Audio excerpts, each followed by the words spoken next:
الحمد لله رب العالمين والعاقبة للمتقين والصلاة والسلام على سيد الأنبياء والمرسلين وعلى آله وأصحابه الطيبين الطاهرين أما بعد فأعوذ بالله من الشيطان الرجيم بسم الله الرحمن الرحيم واتخذ الله إبراهيم خليلا صدق الله العظيم غوث اعظم بمنی بے سرو ساما مدد قبلہ دین مدد کعبہ ایمان مدد انتظار کرم تست منی عینی رائے خدا جو وہ خدا بین و خدا دا مدد بگیردہ بے بلا افتادہ کشتی ضعیفانو شکستہ رات و پشتی بحق خواجہ عثمان ہارون مدد کن مدد کن مدد کن یا معین الدین چشتی منبر پر رونق افروز عرش مقام سادات کرام علماء ذوی الاحترام حاضرین محفل پردہ نشین ماؤں اور بہنوں السلام علیکم ورحمۃ اللہ وبرکاتہ۔ نہایتی ادب اور احترام کے ساتھ اپنے اور ساری کائنات کی مرکز عقیدت انیس بے کساں چارہ ساز درد منداں ہم غریبوں کے غم گسار ہم فقیروں کی ثروت شہر یار ارم تاجدار حرم نوبہار شفاعت شب اسرا کے دولہا نوشے بزم جنت دانائے سبل مولائے کل ختم الرسل خسرو خوباں سیاح لامکاں وجہ کن فکاں در اللہ المکنون سر اللہ المخزون عالم ما کانا وما یکون آب و گل انبیاء جانو دل اصفیاء مطلع ہر سعادت مقطع سیادت مصطفیٰ کریم رؤوف الرحیم حضور احمد مجتبی محمد الرسول اللہ صلی اللہ تعالی علیہ وآلہ وصحبہ وبارک وسلم کی بارگاہ بے کس پناہ میں جس طریقے سے پڑھاؤں بلند آواز سے میرے ساتھ مل کر پڑھیں الصلاة والسلام علیک یا رسول اللہ، الصلاة والسلام علیک یا نبی اللہ، الصلاة والسلام علیک یا حبیب اللہ، وعلی آلک واصحابک یا نور اللہ، صلی اللہ تعالی علیہ وسلم۔ ہوتے کہاں خلیل و بنا کعبہ و منا، ہوتے کہاں خلیل و بنا کعبہ و منا، لولاک والے صاحبی سب تیرے گھر کی ہے، مولا علی نے واری تیری نیند پر نماز، وہ بھی عصر جو سب سے اعلیٰ خطر کی ہے، صدیق بلکہ غار میں جان ان پہ دے چکے، اور حفظ جان تو جان فروز و غرر کی ہے، اور تو نے ان کو جان انہیں پھیر دی نماز، پر وہ تو کر چکے تھے جو کرنی بشر کی ہے، ثابت ہوا کہ جملہ فرائض فرو وہ ہیں، اصل الاصول بندگی اس تاجور کی ہے، محبوب رب اکبر ہے اس سبز قبہ میں، پہلو میں جلوہ گاہ عتیق و عمر کی ہے، سادین کا قران ہے پہلو ہے ماہ میں، جھرمٹ کیے ہیں تارے تجلی قمر کی ہے، کعبہ دلہن ہے تربت اقدس نہیں دلہن، کعبہ دلہن ہے تربت اقدس نہیں دلہن، یہ رشک آفتاب وہ غیرت قمر کی ہے، یہ رشک آفتاب وہ غیرت قمر کی ہے، مانگیں گے مانگے جائیں گے منہ مانگی پائیں گے، سرکار میں نہ لا ہے نہ حاجت اگر کی ہے، منگتا کا ہاتھ اٹھتے ہی داتا کی دین تھی، تیری قبول عرض میں بس ہاتھ بھر کی ہے، آ کچھ سنا دے عشق کے بولوں میں اے رضا، مشتاق طبع لذت سوز جگر کی ہے۔ آج کی یہ محفل آپ کو پوسٹرز کے ذریعے سے پتہ ہوگا کہ آئندہ جو مبارک مہینہ شروع ہونے والا ہے اور یہ مہینہ جو جاری ہے، یہ مہینہ اور آنے والے مہینے کے جو 10 دن ہے اور جو گزشتہ مہینہ گزرا، یہ ان ایام کو شریعت مطہرہ کی زبان میں ایام الحج کہا جاتا ہے۔ اور چونکہ اگلا مہینہ قربانی کا ہے اور حج کا بھی ہے، بڑا مبارک مہینہ ہے اور اسلامی آخری مہینہ بھی ہے، یعنی اس کے بعد ذی الحجہ کے مہینے پر جو ہجری سال ہے اس کا اختتام ہو جائے گا، اور پھر اس کے بعد ماہ محرم سے اسلامی نئے سال کا آغاز ہوگا۔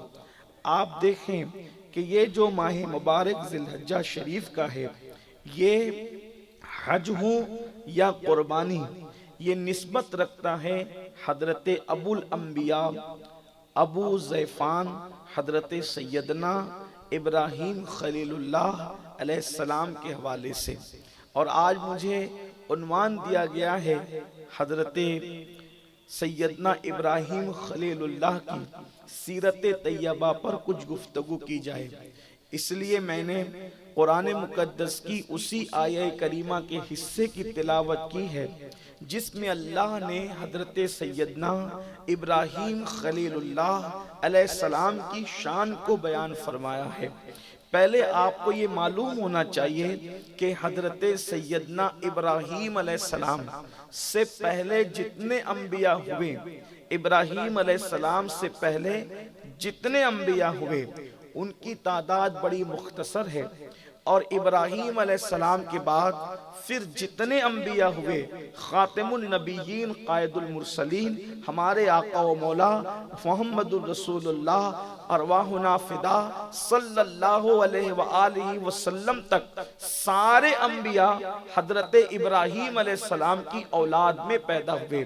انبیاء بنی اسرائیل بھی حضرت عیسیٰ علیہ السلام تک سب اولاد ابراہیم ہیں، اور ہمارے آقا علیہ السلام بھی آل ابراہیم میں تشریف لائے۔ تو اس سے پتہ چلتا ہے کہ ابراہیم علیہ السلام انبیاء کے باپ ہے، ابو الانبیاء ہیں، اور نبیوں میں سب سے بڑا مرتبہ جس نبی کا ہے وہ ہمارے اور آپ کے آقا خاتم النبیین قائد المرسلین محمد الرسول اللہ صلی اللہ علیہ وآلہ وسلم کا ہے۔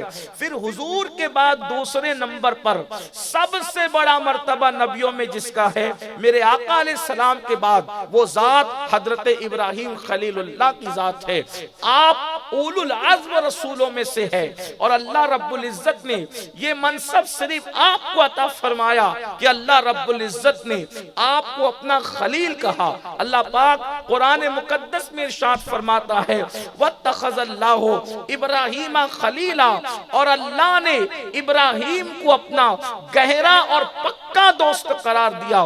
خلیل کا مطلب ہوتا ہے گہرا اور پکا دوست۔ میرے آقا صلی اللہ علیہ وآلہ وسلم کے دیوانوں، اللہ کا گہرا اور پکا دوست جس کو ہونے کا شرف حاصل ہے وہ حضرت سیدنا ابراہیم خلیل اللہ علیہ السلام کی ذات ہے۔ اس سے پہلے کہ جناب ابراہیم علیہ السلام کی زندگی کے کچھ اوراق ہماری نگاہوں کے سامنے سے گزرے اور ہمیں زندگی گزارنے کا کوئی سلیقہ، کوئی طریقہ نصیب ہو، آپ کو اندازہ ہونا چاہیے اللہ نے ابراہیم کو خلیل کیوں بنایا، خلیل بنانے کی وجہ کیا ہے۔ ایک مرتبہ حضرت اسرائیل علیہ السلام، حضرت ملک الموت کو اللہ نے حضرت ابراہیم کے گھر میں بھیجا اور فرمایا جاؤ ابراہیم کو خبر دو کہ میں نے اس کو اپنا خلیل بنایا، اور خلیل کیوں بنایا وہ بھی ابراہیم کو اطلاع دے دو۔ اب آئیے، اللہ اکبر، میرے آقا صلی اللہ علیہ وآلہ وسلم کے دیوانوں توجہ فرمانا، حضرت اسرائیل ملک الموت کو بھیجا جا رہا ہے بشارت دینے کے لیے کہ ابراہیم کو خلیل بنایا گیا، اور کیوں بنایا گیا۔ اس کے بعد حضرت ملک الموت تشریف لاتے ہیں۔ حضرت ابراہیم علیہ السلام گھر میں نہیں تھے، جب آپ کے گھر میں حضرت ملک الموت کو انسانی شکل میں دیکھا، صورت بشری میں دیکھا، اللہ اکبر، تو حضرت خلیل نے ان سے پوچھا میرے گھر میں آپ اجازت کے بغیر کیسے آ گئے؟ یہاں پر ایک بات، چونکہ یہ دنیا ہے اور اس دنیا میں کروڑوں منہ ہیں اور کروڑوں باتیں ہیں اور ہمارے پاس دماغ بہت کم ہے، اس لیے ہم جس کی سنتے ہیں اسی کی ہاں میں ہاں ملاتے ہیں۔ ایک بات جو ہے لوگ یہ کرتے ہیں کہ جو نور ہو وہ بشر نہیں ہو سکتا اور جو بشر ہو وہ نور نہیں ہو سکتا۔ بشریت اور نورانیت دونوں ایک شکل میں ایک وقت میں حسین امتزاج کے ساتھ ظاہر نہیں ہو سکتے۔ تو یہاں پر کیا وہ لوگ یہ روایتیں نہیں بیان کرتے یا وہ روایتیں حدیثوں میں نہیں پڑھتے؟ خود بخاری میں حدیث جبریل ہے کہ جبریل بشر کی شکل میں سوالات کرنے کا طریقہ سکھانے کے لیے رسول اللہ کے دربار میں آئے اور صحابہ کو سوال کرنے کا طریقہ سکھایا۔ حضرت ملک الموت بار بار بشر کی شکل میں آ رہے ہیں، جبریل امین حضرت دہیہ کلبی کی شکل میں آ رہے ہیں۔ آپ اندازہ فرمائے، اللہ اکبر، جبریل دہیہ کی شکل میں آئے تو بھی مانا جاتا ہے اور نوری شکل میں آئے تو بھی مانا جاتا ہے، اسرائیل اپنی اصلی شکل میں آئے تو بھی مانا جاتا ہے اور شکل بشر میں آئے تو بھی مانا جاتا ہے۔ لیکن کیا نبی سے چڑ ہے کہ نبی اللہ اکبر نورانی اور بشری دونوں شکل میں آئے؟ تو لوگ کہتے ہیں یہ کیسے ہو سکتا ہے؟ میں نے کہا کیا لوگ صحیح حدیث میں نہیں جانتے؟ آقا فرماتے ہیں کہ زمین پر میرے دو وزیر ہیں اور آسمانوں پر میرے دو وزیر ہیں۔ جو زمین کے وزیر ہیں ایک کو ابو بکر کہتے ہیں، ایک کو عمر کہتے ہیں، اور جو آسمان کے وزیر ہیں ایک کو جبریل کہتے ہیں، ایک کو میکائیل کہتے ہیں۔ تو نادانو کلمہ پڑھتے ہو جس کا مگر اس کو کیوں نہیں مان لیتے؟ وزیر بڑا ہوتا ہے کہ بادشاہ؟ جب وزیر نور ہو کر بشر کی شکل میں زمین پہ آ سکتا ہے تو بادشاہ نور ہو کر لباس بشر میں کیوں نہیں آ سکتا؟ نعرہ تکبیر، نعرہ رسالت، حضرت علامہ مولانا سید امین القادری صاحب قبلہ۔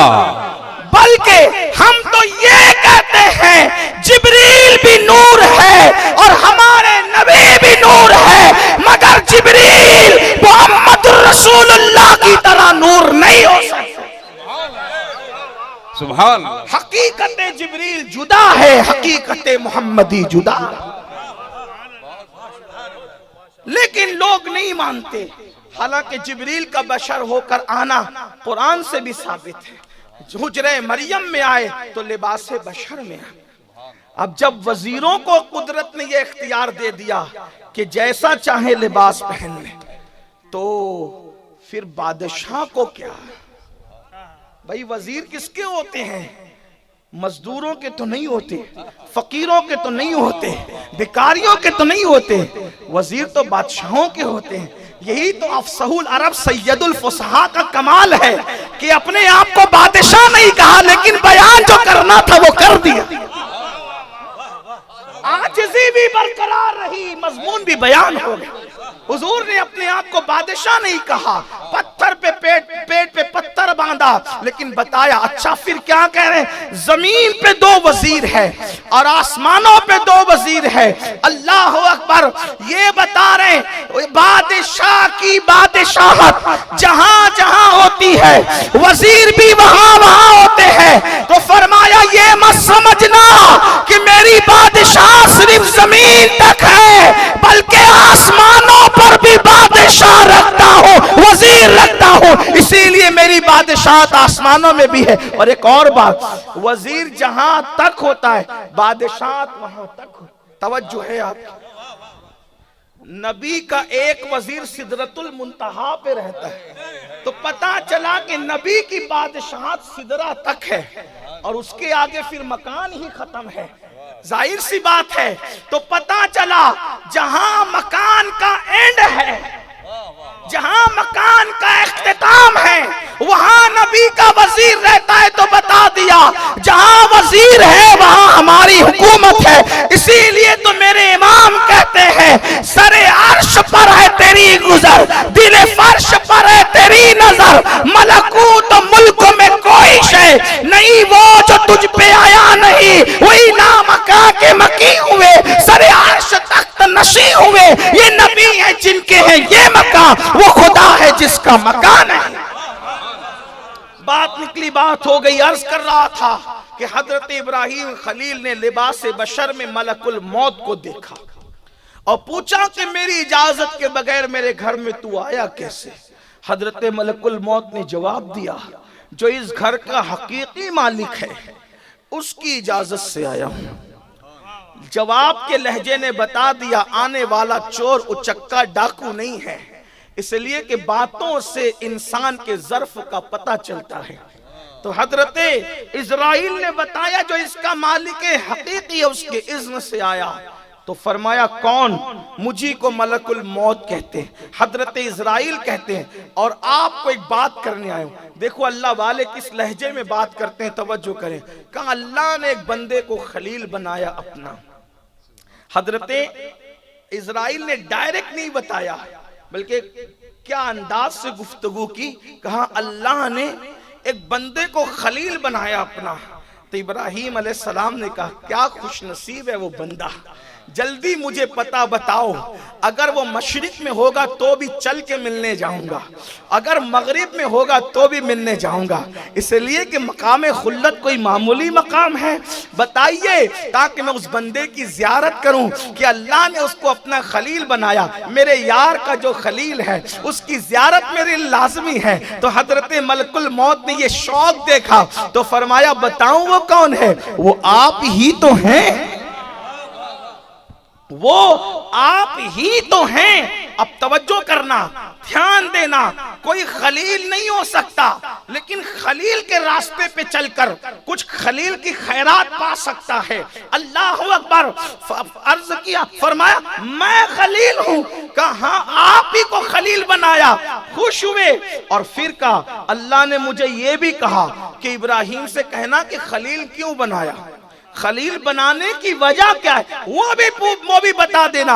وہ کہا کس وجہ سے خلیل بنایا؟ اب سنیں، جن کی پوری توجہ تسبیح گھمانے کی طرف، جن کی پوری توجہ صرف مصلے کی طرف، جن کی پوری توجہ رات دن زبان پہ جو ہے وہ اوراد و وظائف کی طرف ہے، حالانکہ میں تسبیح، مصلہ، اوراد و وظائف کا قطعاً مخالف نہیں، بلکہ میرا مشن زندگی کا یہی ہے کہ اللہ کرے لوگ اس طرف آئیں، لیکن جو اسی کو سب کچھ سمجھ کر سب چھوڑ بیٹھے ہیں ان سے یہ بتایا جائے کہ دین مکمل دین ہے، دین پورا نظام حیات ہے، دین مکمل قانون الہی ہے، دین مکمل دین ہے۔ تو اللہ اکبر، خلیل اللہ کو جب خوشخبری ملی کہ اللہ نے آپ کو خلیل بنایا اور فرمایا کہ بتا دینا کہ خلیل کیوں بنایا، تو اس وقت خلیل اللہ نے کہا خلیل کیوں بنایا؟ تو فرمایا چند وجوہات کی بنیاد پر سب سے پہلی چیز تمہیں خلیل بنانے کی یہ ہے کہ تم مومن ہو یا کافر سب کے ساتھ اچھے اخلاق سے پیش آتے ہو، آپ حسن سلوک کرتے ہو، آپ کسی کے ساتھ بد اخلاقی نہیں کرتے۔ نمبر دو، خلیل ہونے کی وجہ آپ لوگوں کو دیتے ہو، لوگوں سے کچھ مانگتے نہیں ہو، اسی وجہ سے اللہ نے آپ کو مقام خلت عطا فرمایا۔ عطا کرنا، سخاوت نے آپ کو خلت کے مقام، اس سے پتہ چلا کہ سخی اللہ کا محبوب ہو، بلکہ حدیث پاک میں السخی حبیب اللہ ولو کانوا فاسقون، سخاوت کرنے والا اللہ کا محبوب ہے اگرچہ وہ گناہگار ہو کے، کوئی گناہگار سخاوت کر کے بھی خدا کا محبوب بن سکتا ہے۔ اس سے سخاوت کی عظمت پتہ چلتا۔ حضرت ابراہیم علیہ السلام نے پوری زندگی کبھی اکیلے کھانا نہیں کھایا، ابراہیم علیہ السلام نے پوری زندگی کبھی اکیلے کھانا نہیں کھایا۔ ایک دن کھانا کھانے کے لیے تیاری کی اور کوئی مہمان نہیں ملا تو مہمان ڈھونڈتے ڈھونڈتے 12 میل تک چلے گئے، اکیلے نہیں کھائیں گے کسی مہمان کے ساتھ۔ اور یہاں حال یہ ہے کہ اگر بہن بھی مہمان بن کر گھر آئے تو کچھ لوگوں کے ماتھے پر شکن آتا ہے۔ یاد رکھنا، مہمان کی، صوفیہ کہتے ہیں مہمان کی عزت کرنا اللہ کی تعظیم کرنے کے برابر ہے، اللہ کی تکریم کے برابر ہے۔ اور اللہ کے رسول علیہ السلام فرماتے ہیں جو اللہ اور یوم آخرت پر ایمان رکھتا ہو اس کو چاہیے کہ وہ مہمان کی عزت کرے، مہمان کی تکریم کرے، مہمان کی تعظیم کرے۔ اور آپ کو بتاؤں خلیل اللہ کے بارے میں کہا کہ آپ دیتے ہیں مانگتے نہیں، آپ دیتے سخاوت کرتے ہیں۔ آئیے اس کی ایک جھلک آپ کو بتاؤں مولائے کائنات کی زندگی میں۔ اللہ اکبر، سید السادات مولائے کائنات علی مرتضیٰ سیدنا علی کرم اللہ تعالی وجہہ الکریم کے بارے میں علامہ شرف الدین یحییٰ منیری لکھتے ہیں، ذرا کوئی سخاوت کا یہ انداز دیکھیں، حاتم طائی کی روح بھی رشک کی نظر سے دیکھتی ہوگی۔ اللہ اکبر، سخاوت کا یہ مزاج، اللہ اللہ، اندازہ فرمائیں جنگ کا موقع ہے، توجہ کرنا، علامہ شرف الدین یحییٰ منیری جیسا بزرگ لکھ رہا ہے، جنگ کا موقع ہے، جنگ برے شباب پر ہے، مولا علی کی تلوار ذوالفقار حیدری اپنے پورے جوہر دکھا رہی ہے، ایسے میں دشمن کہتا ہے علی آپ کی تلوار مجھے بھیک میں چاہیے۔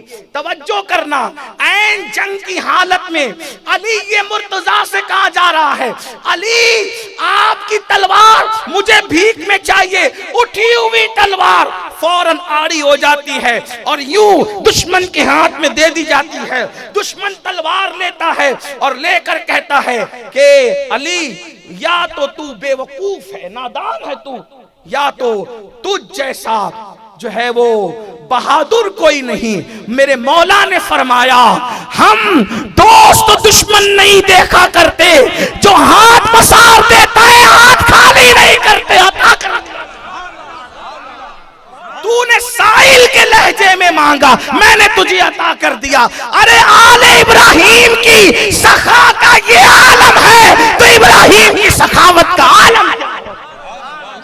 سخاوت خلیلی کیا ہو، یہی لوگ تو آل ابراہیم ہے، ورنہ درود اور کس پہ پڑھتے ہیں آپ نماز؟ یہ تو آل ابراہیم، یہی لوگ تو ہیں رہ کے فاقے میں محمد کے، رہ کے فاقے میں اوروں کو کھلانے والے، ایسے ہوتے ہیں محمد کے گھرانے۔ دشمن کو بھی جنگ کی حالت میں تلوار بھیک میں دیتے ہوئے کسی کو دے، اگر وہ ہے تو وہ آل ابراہیم۔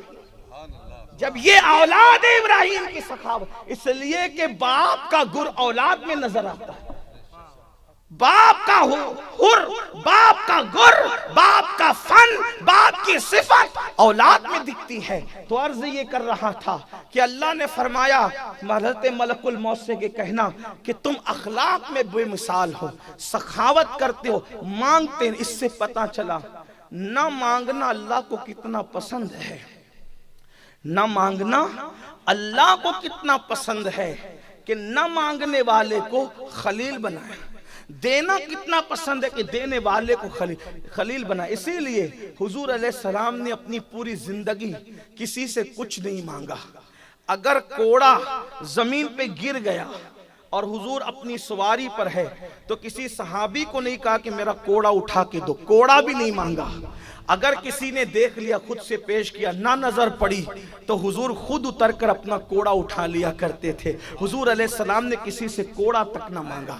اللہ اکبر۔ تو یہ سیدنا ابراہیم خلیل اللہ ہیں، اور آپ جس دور میں پیدا ہو گئے، چونکہ خلیل کی تعریف ہو رہی تھی ابھی کہ خلیل کہتے ہیں، خلیل بنے ایسے، خلیل کس کو کہتے ہیں؟ پکا دوست، گہرا۔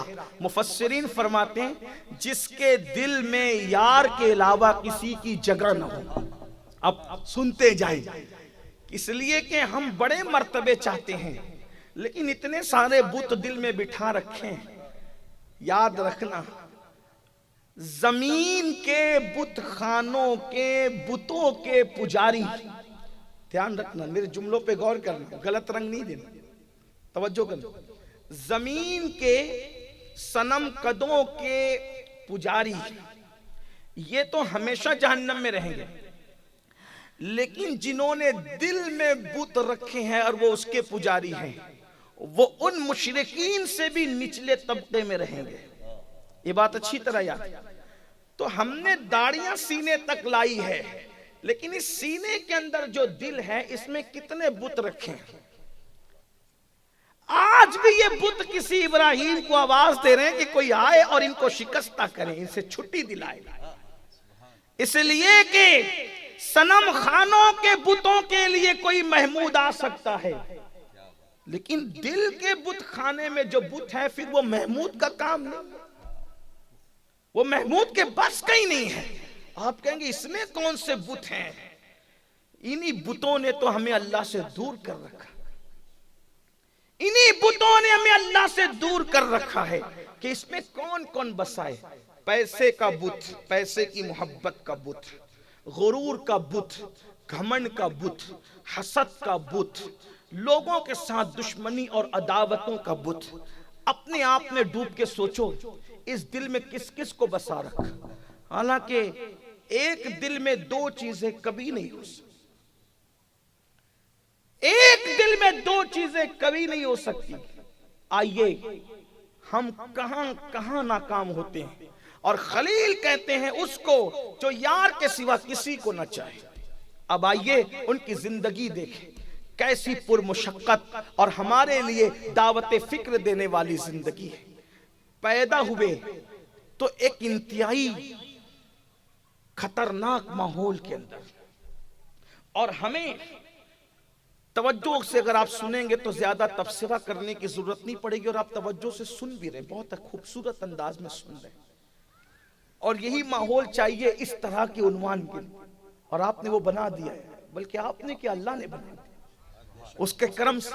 اب آپ لیکن مکمل اسی طرح رہیں تو آپ کو سمجھ میں آئے، بہت کچھ سمجھیں گے۔ خواتین بھی اس توجہ سے سنیں، بہت خطرناک ماحول میں پیدا ہوئے، اور ماحول خطرناک بنایا بادشاہ نے، اور اس بادشاہ کا نام تھا نمرود ابن کنعان، کنعان کا بیٹا نمرود، اور وہ پوری دنیا کا بادشاہ تھا جس کے دور میں ابراہیم علیہ السلام کی ولادت۔ 4 بادشاہ گزرے ہیں جنہوں نے پوری دنیا پر حکومت کی۔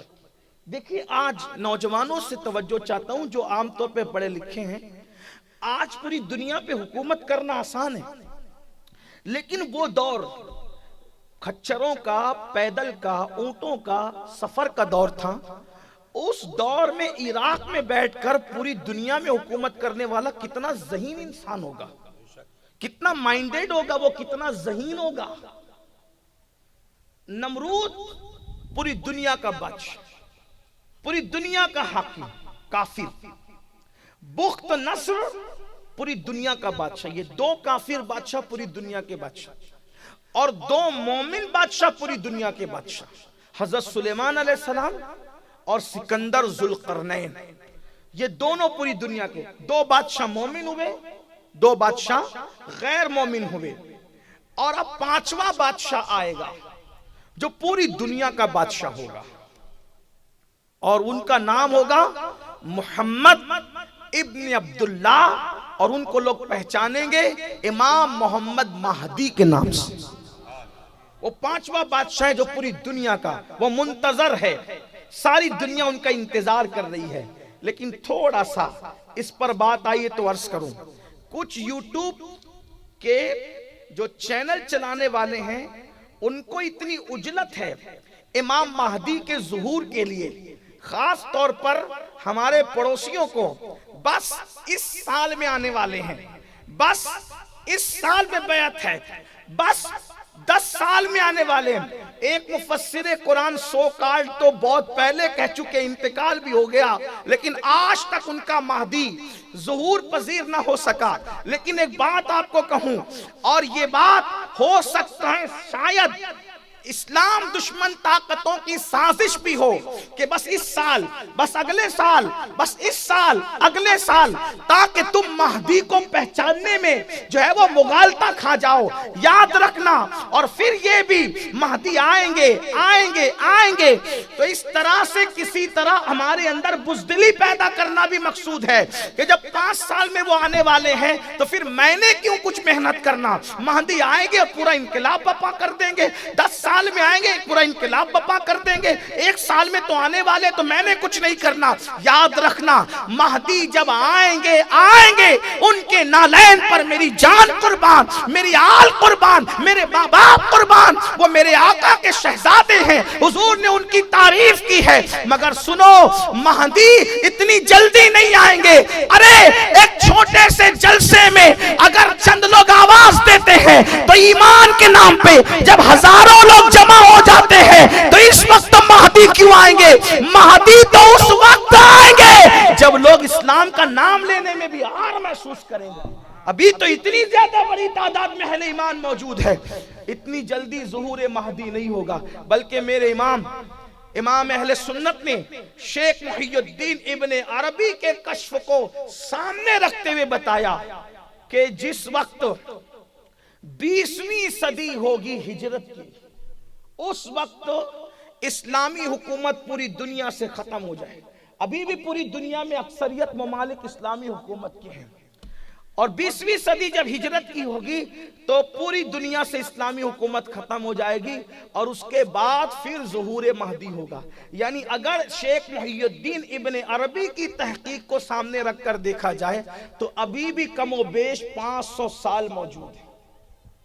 یہ کیا اسی سال اسی سال، اور پھر جب یہ اسی سال اسی سال اس طرح کی مغزماری کرتے ہیں تو پھر کوئی حیدرآباد سے اٹھ کے کہتا ہے کہ میں مہدی ہوں، کوئی دلی سے اٹھ کے کہتا ہے میں مہدی ہوں، کوئی یمن سے اٹھ کے کہتا ہے میں مہدی ہوں۔ یہ حیدرآبادی یمنی شامی نہیں ہوں گے مہدی، مہدی تو محمدی ہوں گے، آل رسول ہوں گے، نہ وہ مرزوں میں ہوں گے نہ پٹھانوں میں ہوں گے، وہ تو سید ہوں گے، ان کے بابا حسنی ہوں گے، ان کی امی حسینی ہوگی۔ اور آقا علیہ السلام نے اتنا واضح طور پر بیان کر دیا، یہاں تک فرمایا وہ جو محمد مہدی ہوں گے ان کا نام میرے بابا کے، ان کے ابا کا نام میرے بابا کے نام پہ عبداللہ ہوگا، ان کا نام ان کی امی کا نام میری امی کے نام پہ آمنہ ہوگا، ان کے باپ بھی عبداللہ ہوں گے، ان کی امی بھی آمنہ ہوگی، اور ان کا نام بھی محمد ہوگا۔ اور پھر آقا نے یہاں تک فرمایا ان کے رخسار پر تل ہوگا، ان کا قد میانہ ہوگا، وہ پوری زندگی ایک عام انسان کی طرح گزاریں گے، اور راتوں رات میں وہ عالم بن جائیں گے، ایک رات میں ان کی زندگی بدل جائے گی، یہ شان ان کی ہوگی، حسنی حسینی سید ہوں گے۔ اتنا واضح کرنے کے بعد بھی کسی کی بھی بات میں آ جاتے ہو؟ نہیں، ابھی بہت وقت ہے۔ لوگ جلدی مچاتے ہیں، جو جلدی مچاتے میں مجھے پتا ہے، جیسے یہودی جلدی مچاتے تھے آخری نبی آئیں گے، اور جب آئے تو مخالف ہو گئے حسد کے مارے۔ کیوں؟ کیونکہ ان کو پتا تھا، توجہ کرنا ہے، بہت نفیس نکتہ آپ کے سامنے پیش کریں۔ یہودی کیا کہتے تھے؟ آخری نبی آئیں گے، تو ان کو لالچ یہ تھی کہ آخری نبی بنی اسرائیل میں آئیں گے، لیکن آئے بنو اسماعیل میں، تو مخالف ہو گئے۔ سارا جو ہے وہ جتنا چرچا کرتے تھے، جتنے ہنگامے کرتے تھے، سب الٹ کر کے رکھ دیا۔ تو ایک طبقہ ہے جو 10 دن تک کے کالے کپڑے پہن کر سینہ ٹھوکتا ہے، تو وہ کہتا ہے آئیں گے، اور ان کا دماغ یہ ہے کہ وہ ہمارے اندر آئیں گے، لیکن ان کو پتا ہونا چاہیے جتنی اجلت مچا رہے یہودیوں کی طرح وہ تمہارے اندر نہیں آئیں گے، وہ 4 یاروں کو ماننے والوں کے درمیان تشریف لائیں گے۔ ہاں، وہ 4 یاروں کو ماننے والوں کے درمیان تشریف لائیں گے، وہ امہات المومنین کی عزت کرنے والوں کے درمیان تشریف لائیں گے۔ کیوں؟ اس لیے کہ وہ اس حسن کے بیٹے ہوں گے جس حسن کے منہ پر تم نے صلح کے بعد تماچے مارے تھے، وہ حسنی سید ہوں گے، حسینی بھی ہوں گے ماں کی طرف سے۔ تو اس وقت تو تم منہ کالا کر کے پھرو گے، بلکہ تمہارا وجود بھی رہے کہ نہ رہے پتہ نہیں تب تک، لیکن یہ نہر جو چل رہی ہے وہ برابر رہے گی۔ تو میری آپ سے گزارش ہے تھوڑی اجلت پہ کام نہ لیں۔ تو بہرحال بات دور نکلی، 4 بادشاہ ہوئے دنیا میں، 2 مومن 2 غیر مومن جنہوں نے پوری دنیا پہ حکومت کی۔ اس میں سے کون تھا؟ نمرود ابن کنعان۔ اب نمرود جو ہے اس کو لوگ خدا مانتے تھے، بھئی خدا ماننے کے لیے بھی تو کوئی نہ کوئی چیز اس کے پاس ہوگی تبھی لوگوں نے خدا مانا، ایسے تو نہیں مانا ہوگا۔ تو اس کے پاس ایک جادو تھا، اس کے پاس جادو تھی، اللہ کی قدرت ہے۔ دیکھو آپ کو بہت سی چیزیں میں اشارے میں سمجھانے کی کوشش کر رہا ہوں، توجہ کرنا۔ اس کے پاس جادو تھا، اور جادو اس کے پاس دو چیزوں میں تھا. نمبر ایک، اس کے گھر کے آنگن میں ایک درخت تھا نمرود کے آنگن میں، جس کا سایہ عین چلچلاتی دوپہر کی دھوپ میں نہیں پڑتا تھا، بغیر سائے کا درخت تھا. نمرود نے جادو سے اس پہ جادو کر رکھا تھا، جادو سے اس کو ایسا کر رکھا تھا کہ عین دوپہر کی چلچلاتی دھوپ میں کوئی سایہ نہیں پڑتا تھا. لیکن ایک بندہ آتا تو ایک انسان کے لیے خود بخود سایہ پیدا ہو جاتا. اس درخت کے نیچے آتا تو سایہ، دو آتے تو دو کے لیے سایہ، 10 آتے تو 10 کے لیے سایہ، 1000 آتے تو 1000 کے لیے سایہ، حتیٰ کہ 1,00,000 تک ہو جاتے تو 1,00,000 کے لیے وہ درخت سایہ کرتا. لیکن 1,00,000 سے ایک آدمی بھی اگر بڑھ جاتا پھر خود بخود سب لوگ دھوپ میں ہو جاتے. یہ اس کے درخت کی یعنی کہ ایک جادو کا کرشمہ تھا. ایک. نمبر دو، اس کے گھر کے آنگن میں اس کے محل میں ایک حوض تھا، بہت بڑا حوض. جادو کے زور سے اس نے ایسا کر رکھا تھا، جب صبح ہوتی کوئی اس میں دودھ لا کے ڈالتا، کوئی پانی لا کے ڈالتا، کوئی کچھ لا کے ڈالتا، اور سب حوض کے اندر دودھ پانی اڑگم دڑگم سب مکس ہو جاتا. اور اس کے بعد پھر جب وہ حوض بھر جاتا، اب لوگ خالی لوٹا لے کر آتے، میں نے اس میں سے صرف شہد مجھے چاہیے، تو اس کا لوٹا صرف شہد سے بھرتا. کوئی پیالہ لاتا، میرا پیالہ صرف دودھ سے بھرنا چاہیے، تو اس کا پیالہ صرف دودھ سے بھرتا. ظاہر سی بات ہے جب سب مکس ہو گیا تو پھر یہ پیالہ اور لوٹے میں الگ الگ چیز کا آنا انسان کو بڑا متاثر کرتا. دیکھو ایک کافر کے پاس یہ جادوئی طاقت تھی. آج کل بھی لوگ ٹی وی پر بیٹھے ہوئے کہ یہ بندہ دل کی بات بتا رہا ہے، یہ بندہ جو کچھ اس کو دیا جا رہا ہے یہ برابر کر رہا ہے کہ تو نے ایسا کیا ویسا کیا یہ کیا وہ کیا، تو اس کے پاس کون سی شکتی آ گئی؟ کوئی عقلی شکتی نہیں. کل کا جادو تھا، آج کا بھی جادو ہے. ورنہ اگر واقعی اس کے پاس کوئی ایسی طاقت ہوتی اللہ کی دی ہوئی تو یہ لوگوں کو شعبدوں میں کیوں مصروف رکھتا؟ بلکہ میں تو اس سے بڑی بات کہتا ہوں، آپ کو پتا ہوگا ہمارے یہاں مہاراشٹر میں مینا بازار جب آتا ہے تو مینا بازار جب آتا ہے تو وہاں بہت ساری چیزیں ہوتی ہے، تو اس میں گدھا بھی آتا ہے مینا بازار کے اندر. آپ کے یہاں گجرات میں بھی ہوگا، اس کا نام وہ الگ الگ ریاست کے اعتبار سے الگ الگ رکھتے ہیں. تو گدھے کا نام ہیرا لال پنا لال ہوتا ہے، تو وہ سب کو جو ہے وہ جمع کرتا ہے. میں نے نہیں دیکھا، اس کو اللہ جانتا ہے نہیں دیکھا، لیکن بہت معتبر لوگوں نے مجھے یہ بات بتائی ہے. اور آپ جو حساب سے مسکرا رہے ہیں تو آپ کی بھی پول کھلتی ہے کہ آپ نے بھی اس کو دیکھا ہے. ٹھیک ہے، لیکن کوئی بات نہیں، گدھے کو دیکھنا کوئی بری بات نہیں ہے. اور اگر گدھا کوئی جو ہے چھپی باتوں کی خبر دے رہا ہے تو گدھا گدھا ہی رہے گا.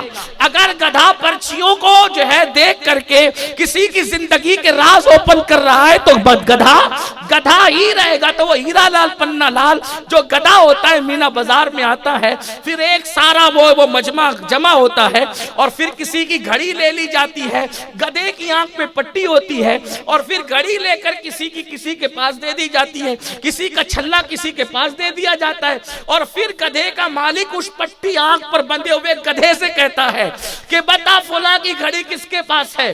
تو وہ گدھا برابر وہاں جا کر کے کھڑا ہوتا ہے جس کے پاس وہ گھڑی موجود ہے. آپ دیکھنا، غور کرنا، مینا بازار میں جانے کی ترغیب نہیں دے رہا ہوں، لیکن جو لوگوں سے متاثر ہو رہے ہو تو اس کے بارے میں بتا رہا ہوں. تو کیا گدھا یہ باتیں کرے گا تو تم گدھے کے چکر میں بھی گدھے بنو گے؟ اللہ کے بندو، کسی کے دل کی چھپانا یہ قیمتی بات نہیں ہے، بلکہ ایمان پر قائم رہنا یہ قیمتی بات ہے.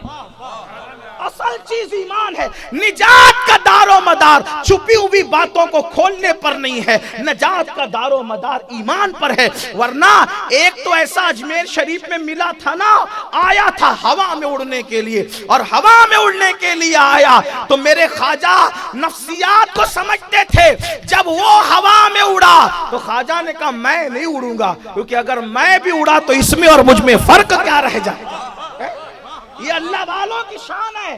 میرے خواجہ 90 لاکھ کو کلمہ پڑھانے والے غریب نواز، ہندوستان کا اصل بادشاہ 800 سال سے اگر کوئی ہے تو اس کو صرف اور صرف معین الدین حسن چشتی کے نام سے جانا جاتا. اور ہندوستان والے اتنے خوش نصیب ہیں کہ اللہ نے ہمیں ایسا ولیوں کا ولی عطا فرمایا ہے کہ جو ہمیشہ آنکھ بند کر کے رہتے تھے اور جب آنکھ کھول کے کسی کو دھیان سے دیکھ لیتے تو اس کو ولایت کا مقام عطا کر. یہ شان ہے میرے خواجہ کی. تو دیکھا کہ وہ ہوا میں اڑ رہا ہے. خواجہ نے کہا میں نہ اڑوں گا. کیوں؟ اس لیے میں مسلمان علماء سے بھی کہتا ہوں, لوگ ان کے مریدین ان کو ٹھنکیا رہے, او دیکھو وہ دل کی سنا رہا ہے, وہ دل کی بتا رہا ہے, وہ سب کی پول, تم بھی بتاؤ. ہم نے کہا ہم بھی بتائیں تو اس میں ہم میں فرق کیا رہے گا. اس لیے ایمان کی طرف توجہ رکھو. لے خبر جلد کے غیروں کی طرف دھیان گیا, میرے مولا میرے آقا تیرے قربان گیا. تو ہوا کیا؟ خواجہ غریب نواز میرے مرشد نے فرمایا اپنے کھڑاؤں سے, لکڑیوں کی چپل کو کھڑاؤں کہتے ہیں, فرمایا کیا دیکھ رہی ہے, اپنا کام کر. اور پھر وہ اڑی, اور اڑی تو جہاں تک وہ جناب پہنچے تھے, نام لینا منع ہے, وہ جناب پہنچے تھے جادو کے زور سے, اس کے اوپر کھڑا ہو گئی. اوپر کیوں گئی بھائی؟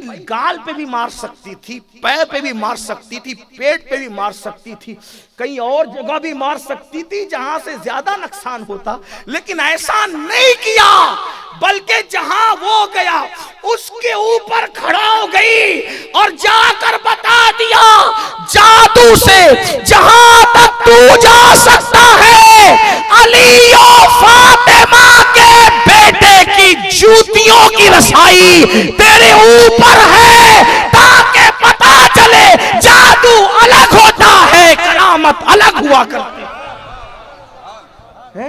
اور پھر اس کے بعد جب گئی سر پہ پٹا پٹ مار کے نیچے لایا, اور نیچے آیا تو دماغ کی کھوپڑی ٹھکانے پر آئی. تب پتا چلا جادو کچھ نہیں ہوتا, ایمان والوں کی کرامت سب کچھ ہوا کر. توجہ تو کرو. اور پھر اللہ قرآن میں کہتا ہے کہ یہ جو دودھ رہتا ہے نا جانور کے تھنوں میں, وہ گوبر اور خون کے بیچ میں رہتا ہے. یعنی سائنس جہاں تنگ ہے وہاں قرآن اس کو کھولتا نظر آ رہا ہے. دودھ کہاں رہتا ہے؟ تھن میں.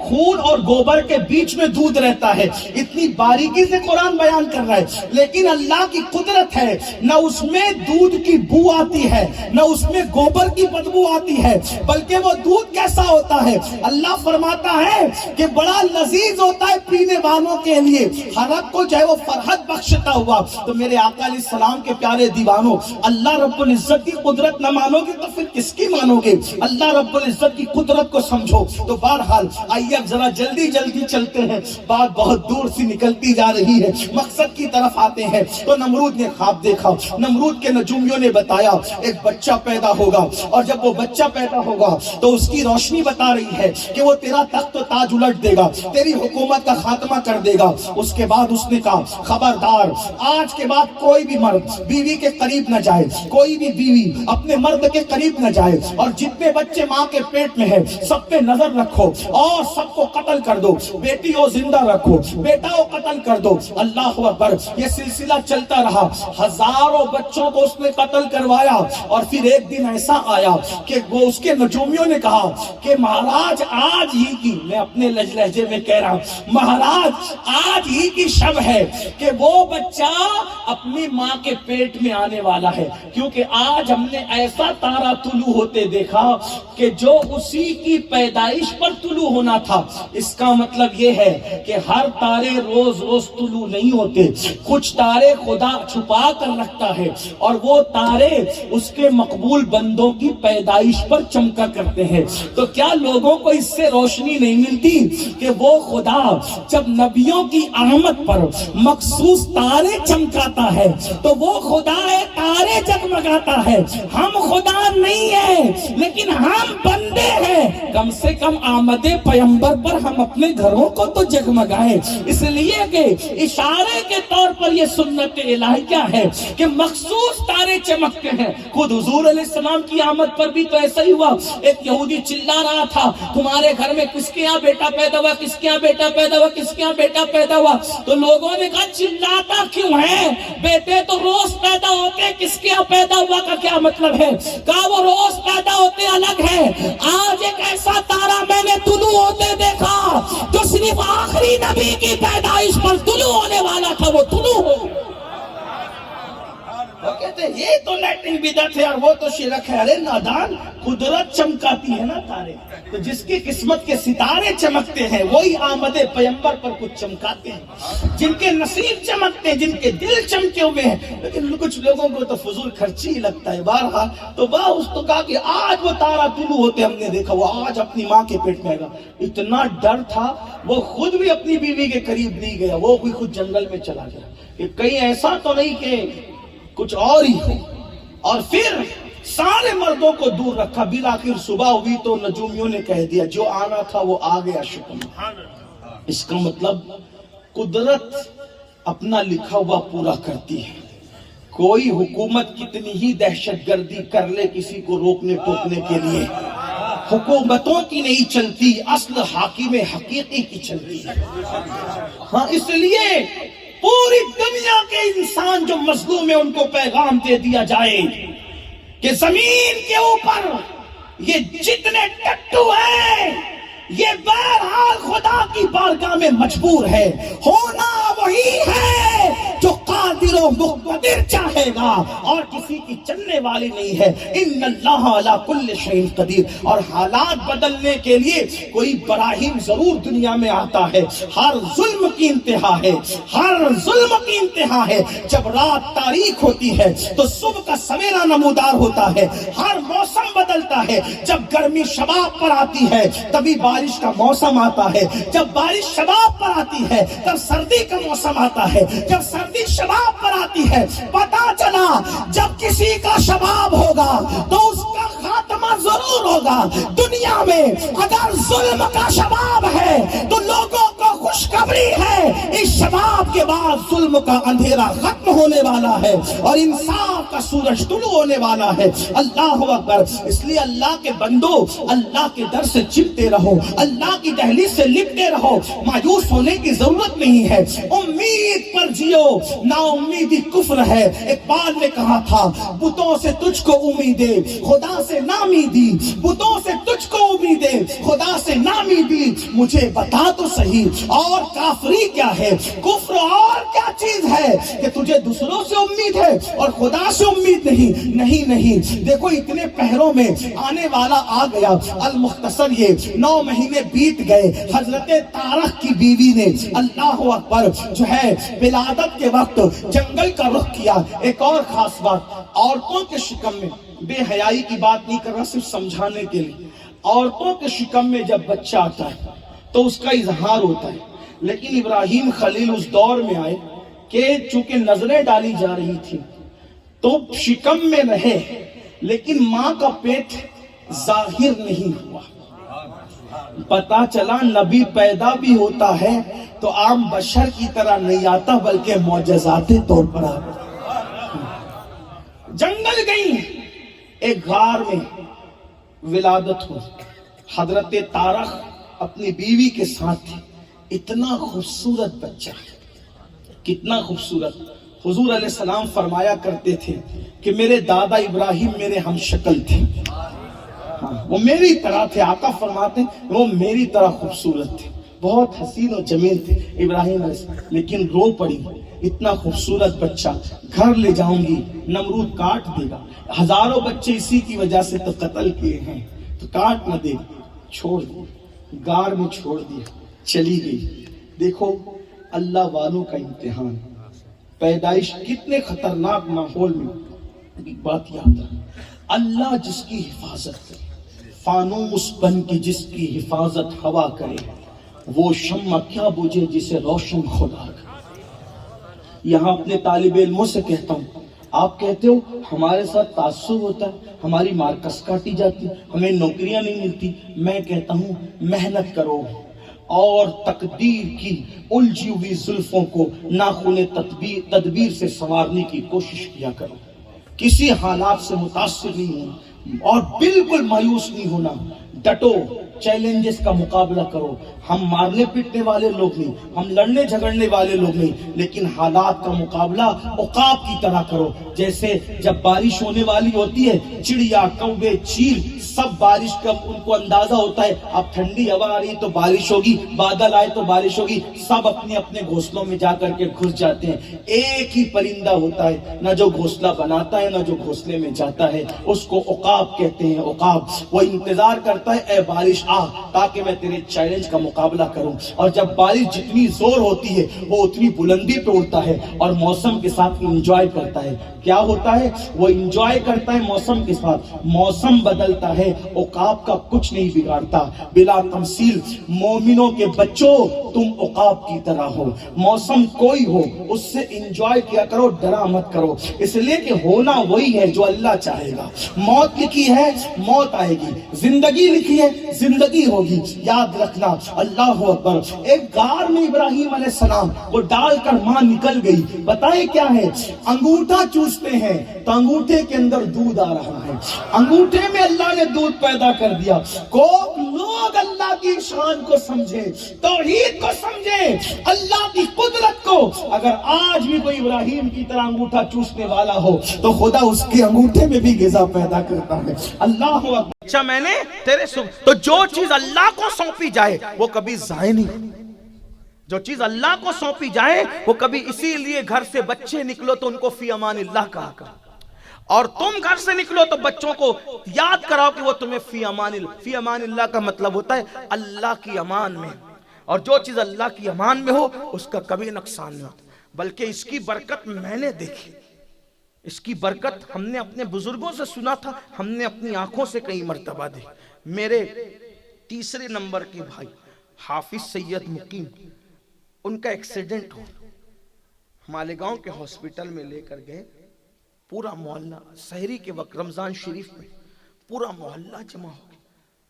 الحمدللہ میرے رب کا احسان ہے, جتنا دنیا کے لوگ ہم لوگوں کو چاہتے ہیں اس سے زیادہ ہمارے محلے کے لوگ ہمیں چاہتے ہیں. پورا محلہ جمع ہو گیا, ہنگامہ ہے. ہاسپٹل لے گئے تو ڈاکٹر دھیرے دھیرے ڈریسنگ کرتا ہے.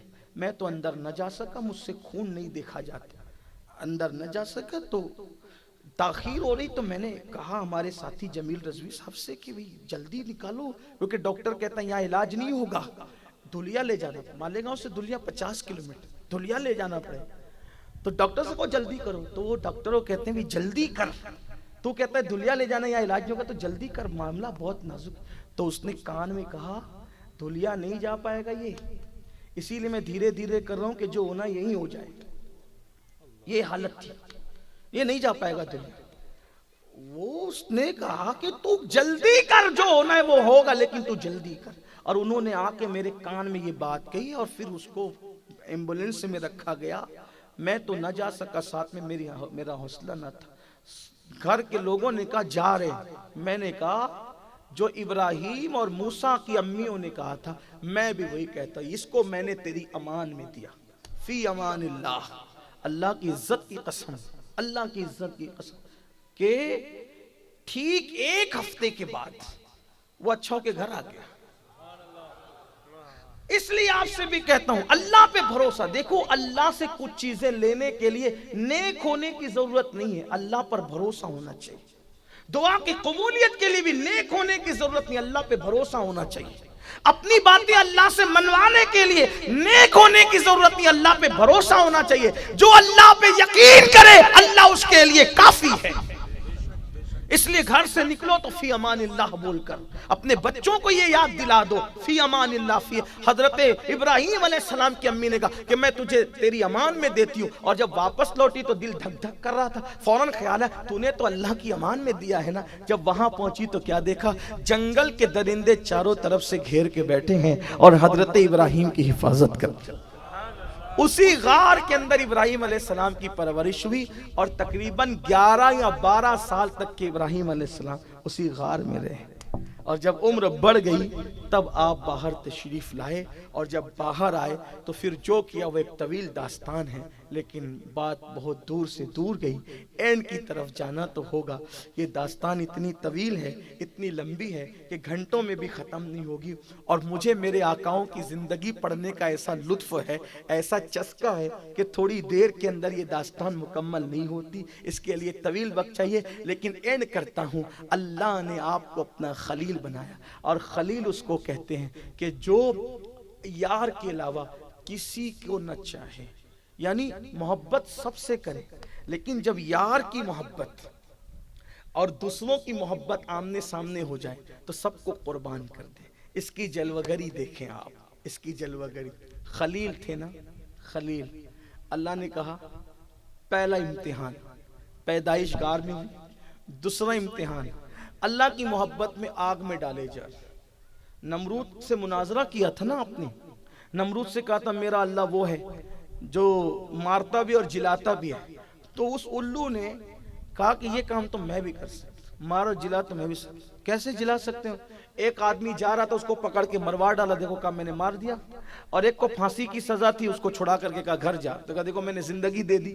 ابراہیم علیہ السلام نے کہا یہ سمجھتا ہی نہیں ہے موت اور زندگی کے فلسفے کو، تو آپ نے اس سے ایک بات کہی سمجھانے کے لیے، فرمایا میرا اللہ مشرق سے سورج نکالتا ہے، اگر تو خدا ہے تو مغرب سے نکال کے بتا۔ قرآن کہتا ہے حالت خراب ہو گئی، فَبُہِتَ الَّذِي كَفَرَ، ہاں پھر وہ خدا بننے والا ہیبت زدہ ہو کر کے رہ گیا، کیونکہ دلیل تھی نا ابراہیم علیہ السلام کی۔ ہاں تو پھر اس کے بعد کیا کہا؟ حضرت ابراہیم علیہ السلام سے کہا کہ ہم تجھے، اچھا وہ دور قحط سالی کا دور تھا، جب مناظرہ ہوا تو قحط سالی کا دور تھا، سب کو نمرود گیہوں چاول تقسیم کرتا تھا، اناج تقسیم کرتا تھا۔ ابراہیم علیہ السلام نے مناظرہ کیا تو کہا میں تم کو اناج نہیں دوں گا، اب جاؤ بھوکے مرو۔ اب یہ نکلے گھر سے، مناظرہ کیا، اب گھر والوں کو کہہ کے نکلے کہ میں کچھ نہ کچھ اناج لے آؤں، نمرود کے پاس کچھ نہ کچھ وہ سب کو دے رہا ہے تو میں مجھے بھی دے گا۔ مناظرہ ہار گیا تو نہیں دیا۔ ابراہیم علیہ السلام نے سوچا کیا کرنا، تو 2 بوریاں لی، اس میں مٹی بھر دی، اور مٹی بھر کے لے کر گئے، اور حضرت سارا گھر میں تھی، لے جا کر کے رکھ دیا، چپکے سے رکھ دیا، کچھ کہانی، اور جا کے لیٹ گئے۔ حضرت سارا آئی، کہا کہ اناج لائے تو اطلاع تک نہیں دی، جا کے سو گئے، تھکن تھی۔ حضرت سارا بڑی پیاری زوجہ ہیں حضرت ابراہیم خلیل اللہ علیہ السلام، بڑی وفادار، فرما بردار، اللہ اکبر، لیکن کبھی کبھی تھوڑا سا منہ میں باتیں کر لیتی تھی، تو ایک دن شکایت کی اللہ سارا مجھ سے منہ چلاتی ہے۔ اللہ نے فرمایا ابراہیم میں نے تجھے خلیل اسی لیے تو بنایا نا کہ تو بیوی کی باتوں پہ صبر کر لیتا ہے، کر دے گے تو کیا انداز ہے، اللہ اکبر۔ تو بہرحال تو کہا کہ مجھے اطلاع تک نہیں دی، بوری کھولی تو اس میں گیہوں تھے، جلدی سے پیسا، روٹی بنائی، روٹی کی خوشبو سنی، اٹھ کے بیٹھ گئے۔ فرمایا یہ روٹی کہاں سے لائی روٹی؟ کہا وہ جو آپ اناج لائے تھے نا وہ بوریوں میں، اسی سے تو روٹی بنائی۔ تو ابراہیم علیہ السلام سمجھ گئے ہم نے تو مٹی بھری تھی، میرے اللہ نے مجھے رزق عطا فرمایا۔ پتہ چلا اگر حکومتیں دہشت گردی پر اتر آئے اور روزی نہ دے تو رزاق وہ نہیں، رزاق اللہ ہے، کوئی توکل تو کر کے دیکھے۔ بہرحال پھر حضرت ابراہیم علیہ السلام کی یہ شان تھی، پھر پلان تیار ہوا، یہ ایسے نہیں رکے گا، اس کو آگ میں ڈالو، اور آگ میں ڈالنے کے لیے اتنی بڑی انگار تیار کی جس کا طول و عرض تقریباً 12 میل بتایا جاتا ہے۔ ایک وجود کو ڈالنے کے لیے اتنا لمبا چوڑا انتظام، مختلف اقوال میں آپ کے سامنے پیش کیا، اور اس کے بعد پورے عراق میں ہنگامہ، ابراہیم کو جلائیں گے، ابراہیم کو جلائیں گے، ابراہیم کو جلائیں گے، ابراہیم کو جلائیں گے۔ عورتیں ایسی اس معاملے میں جذباتی تھی کہ کوئی بیمار پڑتا تھا تو منتیں مانگتی تھی کہ میرا بیٹا اچھا ہو جائے گا تو ابراہیم کو جلانے کے لیے جو علاوہ تیار ہو رہے ہیں اس میں لکڑی لے جا کر کے ڈالوں گی، کیونکہ ابراہیم ہمارے خداؤں کو برا کہتا ہے، ہمارے خداؤں کو برا کہتا ہے، ہمارے خداؤں کو برا کہتا ہے۔ عورتیں جھرکا کاٹتی ہے، دن بھر شام کو جو مزدوری ملتی ہے لے جا کے لکڑیاں ڈالتی ہے، لوگ منتیں مانگتے ہیں، حکومت حکومت لکڑیاں بھر رہی ہے، ایک وجود کو جلانے کے لیے 12 میل اتنا تیار کیا، یعنی حق سے باطل کتنا لرزہ براندام ہوتا ہے، اللہ اکبر. اور پھر تیار کی اور آگ لگائی تو وہ آگ ایسی جلی کہ لکھنے والوں نے لکھا ہے کہ پرندے اڑتے تھے ہواؤں میں تو جل کر زمین پہ گر جاتے تھے، وہ شرارے اس کے اٹھتے تھے. آگ تو جلا لی لیکن اب اتنی اس کی حرارت ہوئی کہ آگ میں ڈالنے جائے کون. یہ ایک بڑا مسئلہ پیدا ہو گیا، کیونکہ جو ڈالنے جائے گا اتنی آسانی سے تو جب کوئی جا نہیں سکتا قریب میں، اتنی انگار ہے کہ پرندے اڑتے ہوئے جل کے زمین پہ گر رہے ہیں تو کیا کریں. تو آپ غور کریں، یہ بھی تاریخ ہے، جب بھی باطل، توجہ کر رہے ہیں، باطل جب بھی کسی معاملے میں اٹکتا ہے تو شیطان وہاں ان کی رہنمائی کرتا ہے. شیطان انسان کی بڈھے کی شکل میں آیا، بڈھے انسان کی شکل میں شیطان آیا اور ان کے ساتھ بیٹھا، نمرود اور ان کے رفقا کے ساتھ. کیوں پریشان ہو بھائی؟ تو کہا کہ ابراہیم کے لیے آگ تو جلا لی لیکن ڈالیں گے کیسے اس میں؟ اس نے کہا آسان ہے، میں تمہیں ایک مشین بنانا سکھاتا ہوں. ایسی مشین بناؤ، یہ تاریخ ہے جنرل نالج والوں کے لیے کہ منجنیق، جس کو گوفن کہتے ہیں، یہ منجنیق بنانا انسان کو شیطان نے سکھایا. یعنی کچھ باتیں بھی شیطان سکھاتا ہے. تو منجنیق بنانا سکھائی. منجنیق سمجھتے ہیں نا؟ اگر آپ سرچ کریں گے تو آپ کو پتا چلے گا، وہ 2 پہیے اس کے ہوتے تھے اور ایک ایسا لمبا سا لمبوترا جو ہے لوہے کا ہوتا تھا اور اس کے اندر جو وہ ایک ربری رسا ہوتا تھا، اس کو ایسے کھینچتے اور کھینچ کر کے جب اس کو چھوڑتے تھے تو اس کے منہ پہ جو پتھر رکھا رہتا تھا وہ پتھر کو زور سے جا کر کے وہ لگتا تھا اور وہ پتھر کو لے جا کر کے اتنی دور پھینکتا تھا کہ بڑے بڑے قلعوں کی دیواریں اس سے ٹوٹ جاتی تھی. اکثر اس منجنیق کو لوگ جنگ کے موقع پہ استعمال کرتے تھے، لیکن پہلی بار وہ کب استعمال ہوا؟ پتھر رکھنے کے لیے نہیں، اس کے سرے پہ ابراہیم علیہ السلام کو رکھنے کے لیے. اور رسا، اب انہوں نے منجنیق بنائی شیطان کے بتانے پہ. اب شیطان نے منجنیق بنانا سکھایا تو ان کو پریکٹس بھی کروا رہا تھا کہ ایسے رسا کھینچو، رسا کھینچا پھر چھوڑا، رسا کھینچا تو برابر جا کر کے لگتا تھا. لیکن جس دن وہ ابراہیم علیہ السلام کو قید خانے سے نکال کے لائے اور پتھر کی جگہ ابراہیم علیہ السلام کو کپڑے اتار کر، آپ کا کرتا اتار کے آپ کو بٹھایا، بٹھانے کے بعد فرشتے چیخ پڑے، ایک ہی تو تیرا بندہ ہے جو تیرا نام لیتا ہے، تیری عبادت کرتا ہے، وہ بھی آگ میں جا کے جلے گا. حالانکہ ابراہیم علیہ السلام روتے تھے، اللہ پوری روئے زمین پہ کوئی نماز نہیں پڑھتا، میں اکیلا نماز پڑھتا ہوں، تیری عبادت سب کیوں نہیں کرتے؟ تو اللہ ابراہیم علیہ السلام کی تسلی کے لیے آسمان کے فرشتے زمین پہ اتارتا تھا کہ جاؤ میرے ابراہیم کے ساتھ نماز پڑھ لیا کرو، تاکہ اس کو خوشی ہو کہ میرے علاوہ اور بھی لوگ نمازی ہیں، نماز پڑھتے ہیں. اب آپ سے پوچھتا ہوں، ابراہیم علیہ السلام کا دل دکھتا تھا کہ میرے علاوہ کوئی نماز نہیں پڑھتا، تو آج اگر ملت ابراہیمی کا دعویٰ کرنے والے اگر نماز نہیں پڑھتے تو کیا حضرت ابراہیم کا دل آج نہیں دکھتا ہوگا کہ میری ملت کا دم بھرنے والے، میری اولاد بننے والے، میری اولاد کہلانے والے جو ہے وہ نماز نہیں پڑھتے؟ اللہ اکبر. تو ابراہیم علیہ السلام کا کرتا اتارا اور رکھا. اب یہاں توجہ سے سننا، میں کہاں سے پڑھ رہا ہوں اب یہ چیز، کیونکہ میں بہت ساری کتابوں کا اتنے مجموعہ نچوڑ کے پیش کر رہا ہوں، یہ ساری داستان ایک کتاب میں نہیں ملے گی. اب میں روح البیان پر آ گیا ہوں. جب وہ رسی کھینچی جانے لگی، کبھی ابراہیم علیہ السلام کو بٹھا کر رسی کھینچی جانے لگی تو اس وقت تو فرشتے چیخ پڑے، اللہ یہ اکیلا تیرا نام لے یہ جل جائے گا. اللہ نے کہا کیا چاہتے ہو؟ کہا ہم اس کی مدد کرنا چاہتے ہیں. کہا جاؤ پھر مدد کرو، اگر وہ مدد لے تو مدد کرو. تو جبریل علیہ السلام آئے، پوچھا آپ کو کوئی حاجت ہے؟ کہا تم سے کوئی حاجت نہیں. دیکھو اللہ پر یقین، اللہ پر یقین، تم سے کوئی حاجت نہیں.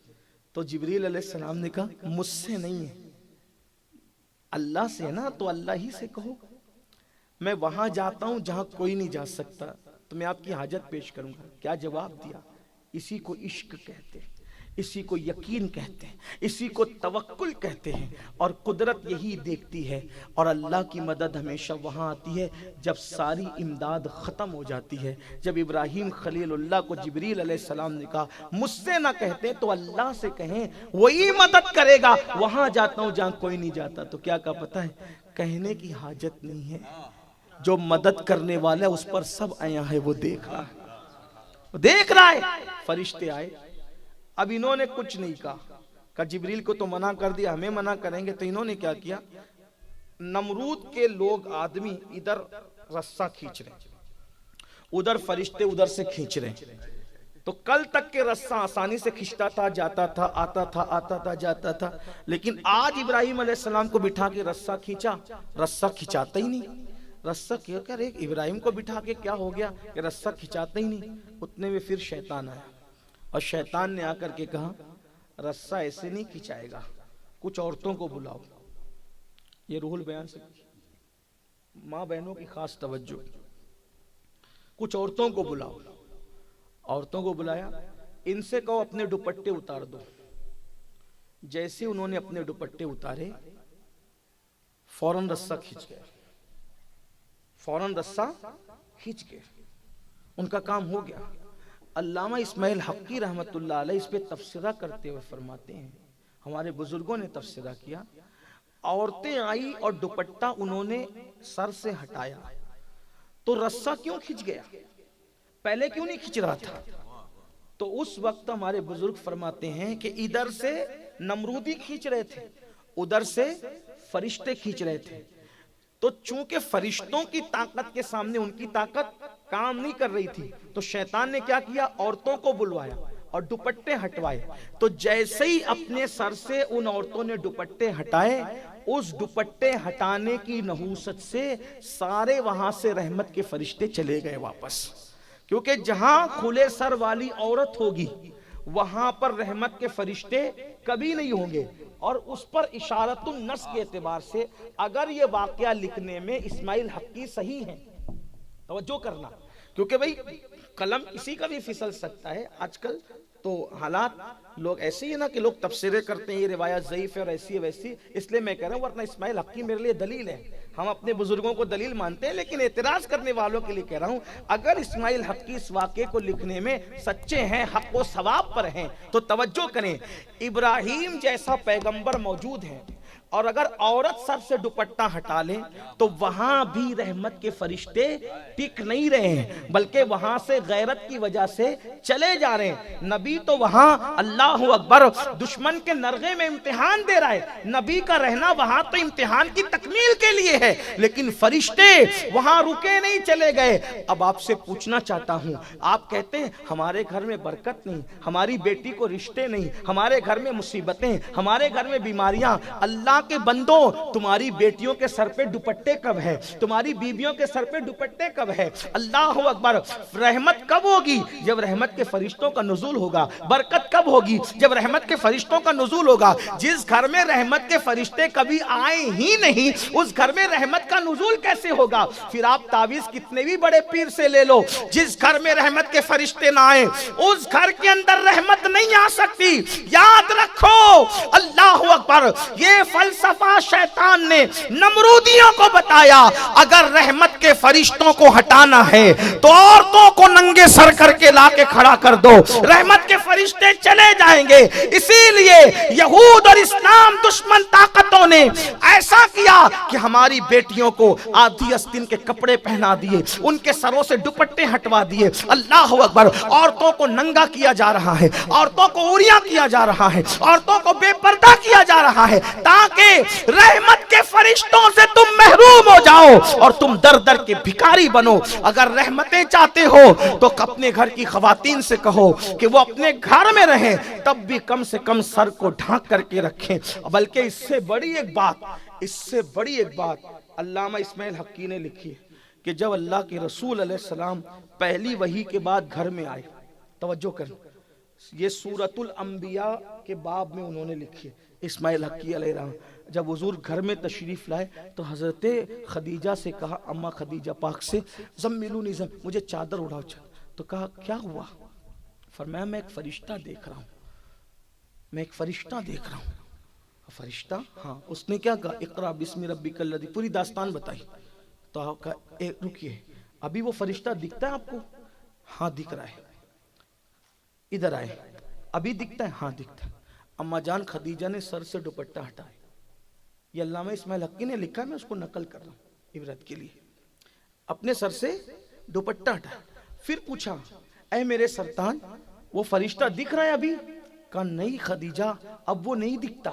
پھر سر پہ دوپٹہ ڈالا. اب دکھتا ہے؟ ہاں دکھتا ہے. دوپٹہ ہٹایا. اب دکھتا ہے؟ نہیں دکھتا. فرمایا، عرض کیا واللہ یہ وہی فرشتہ ہے جو موسیٰ پر آیا تھا، جو عیسیٰ پر آیا تھا، جو نبیوں پر آیا تھا. یہ شیطان نہیں، یہ فرشتہ ہے. اگر یہ شیطان ہوتا اور دھوکہ دیتا تو دوپٹہ ہٹانے پر بھی وہ کھڑا موجود رہتا. وہ شیطان نہیں ہے بلکہ رحمت کا فرشتہ ہے، اس لیے ہم نے دوپٹہ ہٹایا تو وہ حیا کی وجہ سے چل دیا. اگر اماں جان خدیجۃ الکبریٰ بھی اللہ اکبر بغرض امتحان سر سے دوپٹہ ہٹا لے تو رحمت کا فرشتہ وہاں سے چلا جاتا. ہمارے گھروں کی کیا حیثیت ہے؟ یہ اسماعیل حقی اٹھا کر کے رول بیان جا کے آپ دیکھیں، انہوں نے کہاں تک انصاف کیا یہ وہ جانے. لیکن اندازہ فرمائیں تو یہ جو 35 سال کی بچیوں کو رشتے نہیں آ رہے، پریشان ہو، کروٹیں بدلتے ہو روزی روٹی کے لیے، بیماریوں کے لیے، سب پریشان. ہر بندہ تعویذ سے علاج چاہتا ہے. رسول اللہ نے تو اتنا بڑا تعویذ ہمیں دے دیا، اس سے بڑا تعویذ کیا ہوگا؟ شریعت پر عمل کرتے جاؤ، سکون سے زندگی گزارتے جاؤ. شریعت مطہرہ کا دامن پکڑو، چین کی زندگی گزارتے جاؤ. بہرحال پھر یہ ہوا اختصار کے ساتھ کہ حضرت ابراہیم علیہ السلام کو منجنیق پہ بٹھا کے جب رسیں کھینچی گئی تو رسہ کھچایا اور ابراہیم علیہ السلام کی پشت پر وہ جو پتھر پہ مارا جاتا ہے وہ پشت ابراہیم پہ مارا گیا اور حضرت ابراہیم کو منجنیق کے ذریعے سے جو ہے وہ آگ میں ڈالا گیا. کوئی دعا نہیں، کوئی کسی کی مدد نہیں، کچھ نہیں. جیسے ابراہیم علیہ السلام آگ کے اندر پہنچے، جب ساری مدد کے راستے بند ہوتے ہیں تب اللہ کی مدد آتی ہے. جیسے آگ میں پہنچے اللہ نے فرمایا یا نار کونی بردم و سلام علی ابراہیم، اے نار، اے آگ میرے ابراہیم پر سلامتی کے ساتھ ٹھنڈی ہو جا.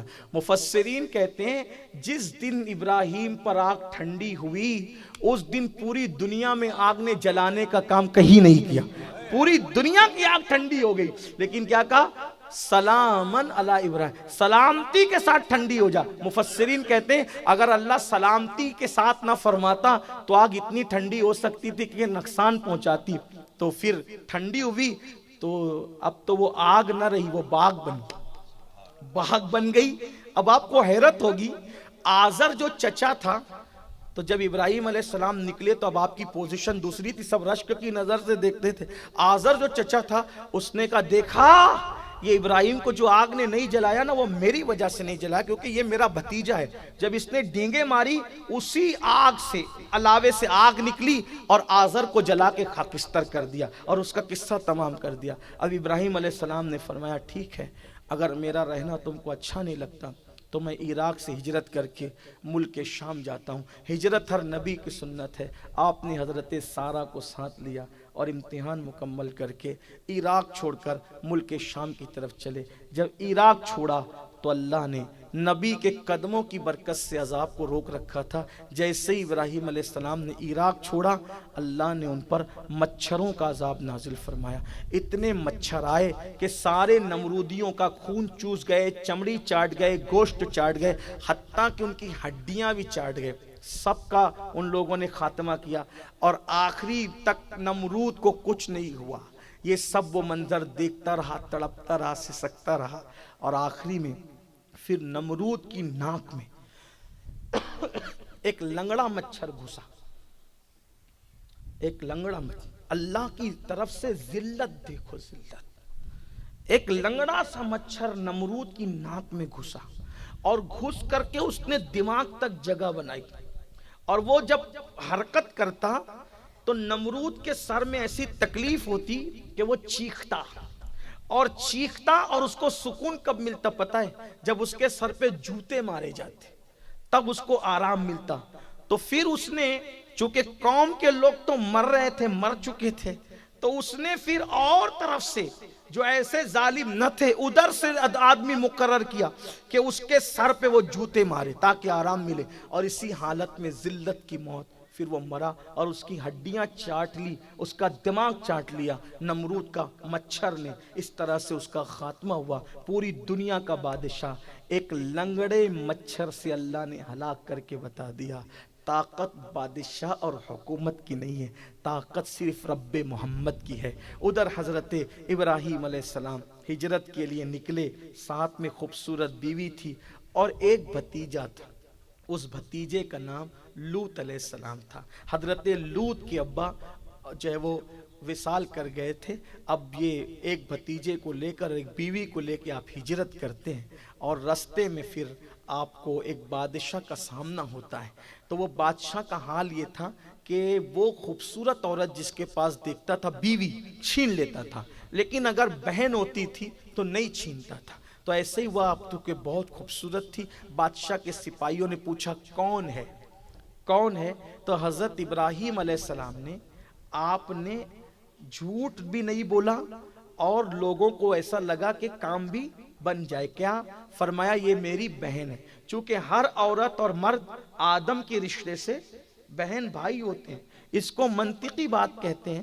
بہرحال آپ نے کہا یہ میری بہن، اور مراد کیا لیا کہ یہ بھی آدم کی بیٹی اور میں بھی آدم کا بیٹا۔ بہرحال لے گئے، اس کے بعد بھی ان کی نیت خراب ہوئی، لے گئے، اور جیسے ہی بادشاہ حضرت سارہ پہ ہاتھ ڈالتا ہے اس کو فالج ہو جاتا ہے، اس کے ہاتھ پیر کی طاقت ختم ہو جاتی ہے۔ پھر اس کے بعد جب توبہ کرتا ہے تو پھر طاقت آتی ہے، پھر ہاتھ ڈالتا ہے تو وہی ہوتا ہے۔ تو اس نے کہا اے خاتون، تو واقعی اللہ کی برگزیدہ بندی ہے کہ میں تجھے ہاتھ بڑھانے جاتا ہوں تو میرے ہاتھ کی طاقت اور پیر کی طاقت چھن جاتی ہے۔ ایسا ہی ایک اور لڑکی ہے جس کی طرف میں نے ہاتھ بڑھایا تھا، تو ایسے ہی میرے ساتھ ہوا تھا، تو میں نے اس کو قیدی بنا کے رکھا، تو وہ تیری ہی برادری کی ہے، میں اس کی طرف ہاتھ نہ بڑھا سکا، میں تجھے بھی آزاد کرتا ہوں اور اس کو بھی تیرے ساتھ آزاد کرتا ہوں۔ تو وہ بہت خوبصورت خاتون تھی، اور وہ بھی کسی بادشاہ کی بیٹی تھی جو یہ بادشاہ اٹھا کر کے فوجوں کے ذریعے سے لایا تھا اور ان پر دست درازی نہ کر سکا تھا۔ جب ساتھ کیا، حضرت سارہ نے اپنی ہی جیسی بالکل خوبصورت اور نورانی خاتون کو دیکھ کر پوچھا تیرا نام کیا ہے؟ تو عرض کیا مجھے ہاجرہ کہتے ہیں۔ جب حضرت سارہ گئیں اور اس کے بعد حضرت ابراہیم علیہ السلام سے کہا کہ یہ ایسا ایسا واقعہ پھر پورا بتایا، آپ ایک کام کریں، یہ ہمارے ساتھ چلے گی۔ تو ابراہیم علیہ السلام سے عرض کیا کہ ہمیں اولاد نہیں ہے اور بہت دن بیت گئے، ہم چاہتے ہیں کہ گھر میں اولاد پیدا ہو، ایک کام کریں آپ اس سے نکاح کر لیں، ہو سکتا ہے اللہ اسی کی وجہ سے آپ کو اولاد عطا کرے۔ تو حضرت ابراہیم علیہ السلام نے پھر حضرت ہاجرہ کے ساتھ نکاح فرمایا۔ اس طرح یہ بیوی آپ کے نکاح میں آئی، اور حضرت ابراہیم علیہ السلام کی عمر جب 80 سال ہو گئی، ملک شام بھی پہنچے، ہجرت بھی ہو گئی، 80 سال ہو گئی، تب آپ کی دعا کا اثر ظاہر ہوا، اور اللہ نے 80 سال کی عمر میں جبکہ داڑھی اور سر کے بال سفید ہو گئے، آپ کو بیٹا عطا کیا اسماعیل علیہ السلام کی شکل میں۔ اب یہاں ایک بات عرض کروں، ابراہیم علیہ السلام سے پہلے لوگوں کے بال سفید نہیں ہوتے تھے، سب سے پہلے جس کے بال سفید ہوئے وہ ابراہیم علیہ السلام ہے۔ اور ابراہیم علیہ السلام سے پہلے جتنے مرد پیدا ہوتے تھے سب ختنہ شدہ پیدا ہوتے تھے، بغیر ختنہ کے جو پہلا انسان پیدا ہوا وہ ابراہیم علیہ السلام ہے، اور آپ ہی نے اپنا ختنہ خود فرمایا۔ اسی طرح سب سے پہلے داڑھی میں خضاب آپ نے لگایا، اسی طرح مہمان نوازی سب سے پہلے آپ نے کی، اسی طریقے سے جو ہے وہ ناخن کاٹنے کا عمل بھی آپ ہی سے ہے، اسی طریقے سے گلے ملتے جو معانقہ کرتے یہ آپ ہی کی ایجاد کردہ سنت ہے۔ بہت ساری چیزیں ابراہیم علیہ السلام نے پہلے، بلکہ حضرت ابراہیم علیہ السلام ہر سال حج کیا کرتے تھے، اسی طرح قربانی بھی آپ ہی کی شروعات ہے، اس طرح سے جو معروف ہے، بہت بڑی بابرکت ہستی ہے ابراہیم علیہ السلام۔ تو 80 سال کی عمر میں جب داڑھی اور سر کے بال سفید ہو گئے تب اللہ نے اسماعیل علیہ السلام، اب آپ کو حیرت ہوتی 80 سال میں کیسے بچہ ہوا؟ 80 سال میں، ارے اللہ کے بندو، جب ابراہیم علیہ السلام پیدا ہوئے تو حضرت ابراہیم علیہ السلام کے ابا حضرت تارک کی عمر 528 سال تھی، اتنی لمبی عمر ہوتی تھی۔ جب 500 سال سے تجاوز ہوئی ابراہیم علیہ السلام کے والد کی عمر، تب ابراہیم علیہ السلام پیدا ہوئے، منجلے بیٹے تھے، اس کے بعد بھی ایک چھوٹا بیٹا پیدا ہوا حضرت ابراہیم علیہ السلام کے والد کی یہاں، تو 80 سال کی عمر میں بیٹا پیدا ہوا۔ 500 سال میں جب ہوتا تھا تو 80 سال میں کون سی بڑی بات ہے، یہ اس دور کی بات ہے۔ آج تو 60 سال میں بھی 60 ہڈیاں کام نہیں کرتی، آدمی کرسی میں بیٹھ کے نماز پڑھنے لگتا ہے، لیکن وہاں 500 سال کی عمر میں اللہ اولاد عطا کرتا تھا۔ تو بہرحال تو یہ ابراہیم علیہ السلام کی داستان۔ پھر یہ ہوا کہ حضرت اسماعیل علیہ السلام کی جب ولادت ہوئی، اینڈ کر رہا ہوں، حالانکہ ابھی جتنا سنا وہ تھوڑا ہے، جتنا باقی رہ گیا زیادہ ہے، لیکن بہرحال اختتام کر دیتے ہیں، اینڈ کہیں کرنا ہوگا، ہمیں بھی سفر کرنا ہے، ہمیں بھی جانا ہے۔ تو جب بیٹا پیدا ہوا اسماعیل، بہت خوبصورت تھے، میرے نبی کے دادا اسماعیل علیہ السلام بہت حسین و جمیل تھے۔ تب چونکہ جب ادھر بچہ نہیں تھا اور ادھر بچہ آ گیا، تو جب تک بچہ نہیں تھا تو دونوں ساتھ رہتی تھی، پیار سے رہتے۔ جب ادھر بچہ آیا اور توجہ زیادہ ہو گئی ابراہیم علیہ السلام کی، تو حضرت سارہ نے کہا کہ ایک کام کریں، اب ہاجرہ کو میں اپنے گھر میں نہیں رکھوں۔ یہ غیرت تھی، سوکنوں کی غیرت پھر غیرت ہوتی ہے۔ تو کہا کہ میں گھر میں نہیں رکھوں گی، آپ اس کو کہیں اور لے کر جائیں۔ حضرت ابراہیم علیہ السلام سوچ رہے تھے کہ کہاں لے جائیں۔ اللہ نے وہی فرمائی، ابراہیم سارہ جو کہتی ہے وہ ہمارا حکم ہے، نہ ہاجرہ تمہارے پاس رہے گی نہ اسماعیل، اس کو تم نے وہاں لے جانا ہے جس کو وادی غیر ذی زرع کہتے ہیں، نہ وہاں پانی ہے، نہ درخت ہے، نہ کھانا ہے، نہ چڑیا، نہ کوے، نہ آدم ذات، جانور کچھ نہیں، کوئی نہیں، جس کو آج کل ہم مکہ شریف کہتے، وہی وادی غیر ذی زرع تھی، نہ پانی تھا، نہ کھانا تھا، نہ چیل، کوے، پرندے، شجر، کچھ نہیں تھا، ایک چٹیل سا میدان۔ گویا کہ یوں سمجھ لے کہ جس کو مار ڈالنا اس کو وہاں ڈالنا ہے، وہاں جانے کے بعد انسان نے مر ہی جانا ہے۔ اللہ اکبر۔ جب اللہ کا حکم آیا، دیکھو خلیل، اللہ کی محبت، اللہ کی محبت پر کسی کی محبت کو غالب نہیں آنے دیا۔ جب حکم خدا آیا تو ابراہیم علیہ السلام نے حضرت ہاجرہ سے کہا چلو، دودھ پیتا بچہ ہے۔ ایک بات بتاؤں، جب بیوی کے گھر پہلا بچہ پیدا ہوتا ہے تو بیوی سے پیار اور بڑھ جاتا ہے، بہت محبت بڑھ جاتی ہے، بلکہ جب بیوی مراد سے ہوتی ہے تبھی پیار میں اور اضافہ ہوتا ہے، قدرتی بات ہے، اور جب بچہ پیدا ہوتا ہے تب تو اور زیادہ محبت ہو جاتی ہے۔ لیکن اللہ جیسے خدا کا حکم آیا، چوں چاں کچھ نہیں، فرمایا چلو۔ کہاں چلو؟ لیکن کیا وہ خواتین تھی، کیسی وہ عورتیں تھی، اللہ اکبر۔ اس دور کی عورتیں کیسی تھی، خواتین کیسی تھی۔ شوہر نے کہا چلو، چل پڑی۔ جب پہنچے جسے آج کل ہم مکہ کہتے ہیں، وادی غیر ذی زرع، ایک ٹیلے کے پاس بٹھایا، کھجور دیا، پانی کا مشکیزہ دیا، اچھا اب تم کو یہیں رہنا اسماعیل کے ساتھ، اور پلٹ گئے۔ حضرت ہاجرہ اٹھی، میرا قصور کیا ہے، میری غلطی کیا ہے، آپ مجھے یہاں چھوڑ کے جا رہے ہیں، یہ وادی غیر ذی زرع، یہ جنگل، چٹیل میدان، درخت نہیں، سایہ نہیں، کچھ نہیں، آپ مجھے کہاں چھوڑ کے جا رہے ہیں؟ حضرت ابراہیم کو بہت پیار تھا حضرت ہاجرہ سے، ان کا منہ بھی نہیں دیکھتے تھے، اگر منہ دیکھ لوں گا تو کہیں بیوی کی محبت اللہ کے حکم پر عمل کرنے میں کہیں مجھے تعامل میں گرفتار نہ کر دے۔ نہ بیوی کا منہ دیکھا، نہ بچے کا منہ، سر نیچا کر کے جا رہے ہیں۔ پیچھے بیوی کہتی ہے کس کے بھروسے چھوڑ جا رہے ہیں؟ بس نظر جھکا کے چہرہ موڑ کے کہا اللہ کے بھروسے۔ کیا یہ اللہ کا حکم ہے؟ ہاں اللہ کا حکم ہے۔ ہاجرہ نے کہا اگر یہ اللہ کا حکم ہے، میرے لیے اللہ کافی ہے، میرے لیے اللہ کافی ہے۔ اور یاد رکھنا، جو کہہ دے اللہ کافی ہے تو اس کے لیے اللہ کافی ہے۔ جا کر بیٹھ گئی۔ ابراہیم علیہ السلام دور گئے، جہاں سے ہاجرہ نہیں دکھ سکتی تھی، نہ اسماعیل علیہ السلام بظاہر دکھ سکتے تھے۔ محبت امٹنے لگی، آنکھ میں آنسو آ گئے۔ انسان ہی ہوتا ہے، انسان ہی ہوتا ہے۔ محبتیں ہوتی ہے، پیار ہوتا ہے، بیوی کا پیار، بچوں کا پیار۔ خوب روئے اور رو کر ہاتھ اٹھاتے، اے اللہ میرے بچوں کے لیے، میری بیوی کے لیے روزی کا انتظام کر دے۔ اس وادی غیر ذی زرع میں دیکھو، اب توجہ کرنا، بات اینڈ کو پہنچ رہی لیکن آئی بڑی خوبصورت سی بات ہے۔ اے اللہ میرے بچوں کے لیے، میری بیوی کے لیے روزی کا انتظام کرنا، زندگی کا انتظام کرنا۔ مولا یہ چٹیل میدان ہے، اس کو آباد کرنا اور اس علاقے کی طرف لوگوں کی توجہ کر دے، لوگوں کو یہاں ایسے بھیج، توجہ کرے۔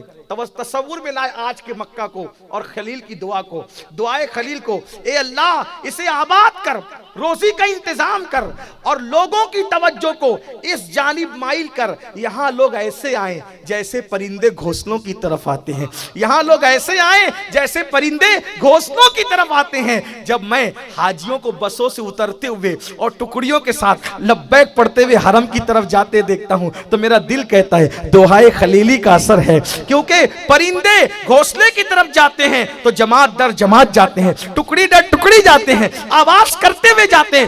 کسی شہر کی طرف توجہ کرنا، کسی شہر کی طرف اتنی کثرت کے ساتھ لوگ سفر نہیں کرتے جتنی کثرت کے ساتھ شہر مکہ کی طرف سفر کیا جاتا ہے۔ یہ دعائے خلیلی کا نتیجہ ہے اور کچھ نہیں تھا۔ کیا دعا کی؟ اللہ روزی کا انتظام کر۔ اب چونکہ بندہ جب قربانی دے تو اللہ ضائع نہیں کرتا نا، وَمَن تَطَوَّعَ خَيْرًا فَإِنَّ اللَّهَ شَاكِرٌ عَلِيمٌ۔ تو اللہ نے فرمایا جبریل وادی غیر ذی زرع میں میرے خلیل نے بیوی بچہ چھوڑ دیا، ایک کام کرو، یہ پھل چاہتا ہے نا، یہاں پھل چاہیے، ملک شام جاؤ، ایک شہر اٹھاؤ، پورا شہر، توجہ کریں، ایک پورا شہر اٹھاؤ اور اس شہر کو لاؤ اور کعبے کا طواف کراؤ شہر کو، اور لا کر مکے کے بازو میں رکھ دو۔ یہ شام کا شہر ہوگا لیکن رہے گا کہاں؟ مکے کے بازو میں۔ تو اس شہر کو، ملک شام کے شہر کو اٹھایا جبریل نے اور اس پورے ٹکڑے کو لا کر کے کعبے کا طواف کرایا۔ تو جو شہر نے طواف کیا اسی کو کہتے ہیں طائف۔ اسی لیے جو طائف ہے نا وہ ہے شام کا لیکن رکھا ہوا ہے مکے کے بازو میں۔ اس لیے دیکھنا مکے میں ٹیمپریچر کتنا بھی ہائی ہوگا لیکن طائف کے اندر جو شام کا موسم ہوگا وہی طائف کا موسم ہوگا۔ تو پتا چلا یہ ملک شام کا اٹھایا ہوا شہر یہاں آیا۔ اور پھر آپ دیکھیں پوری دنیا میں کوئی موسم کا پھل ملے نہ ملے، آپ مکہ جائیں تو وہاں ہر موسم کا پھل آپ کو ملے گا۔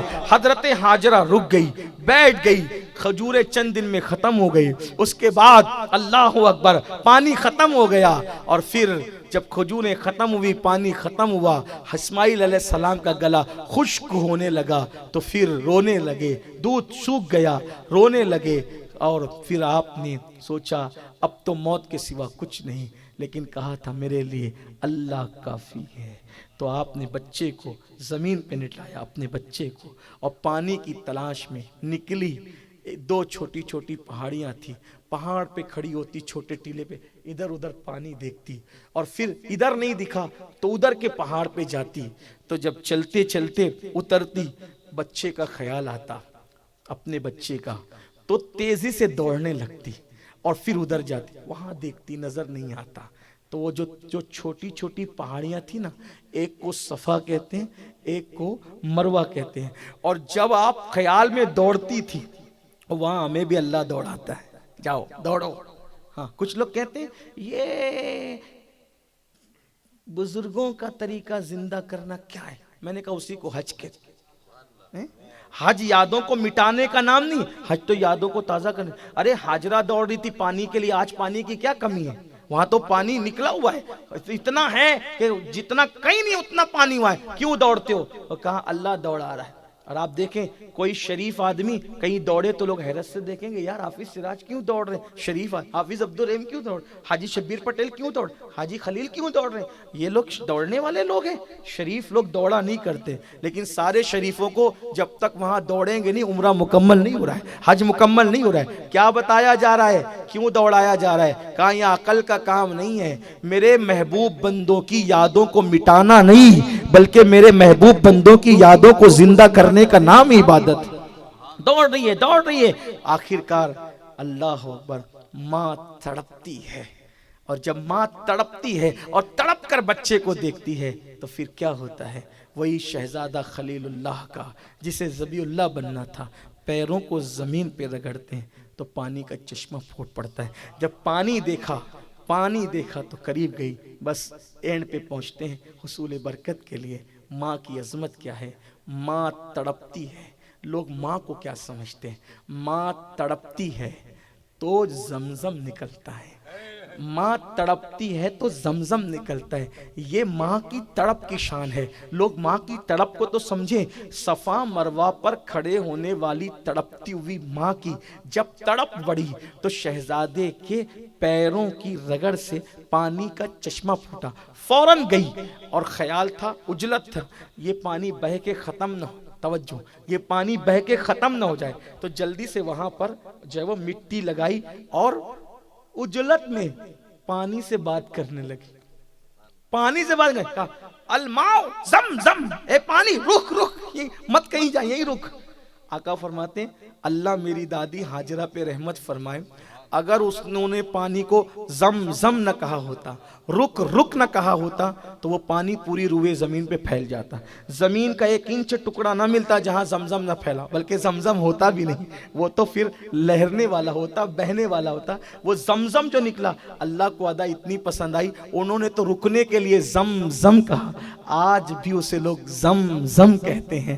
اور میرے امام جب زمزم پہ پہنچتے ہیں تو وہاں ان کو اپنے آقا یاد آتے ہیں. یہ زمزم ہے اور میرے آقا کو جو ملا ہے وہ زمزم نہیں، وہ کم نہیں، بلکہ اس کو کوثر کہتے ہیں. اور پھر امام یوں بیان کرتے ہیں شان مصطفیٰ، ان کو بے مانگے ملا ان کو رگڑ کر ایڑیاں، ان کو بے مانگے ملا ان کو رگڑ کر ایڑیاں. صاحب کوثر کے ہمسر صاحب زمزم نہیں.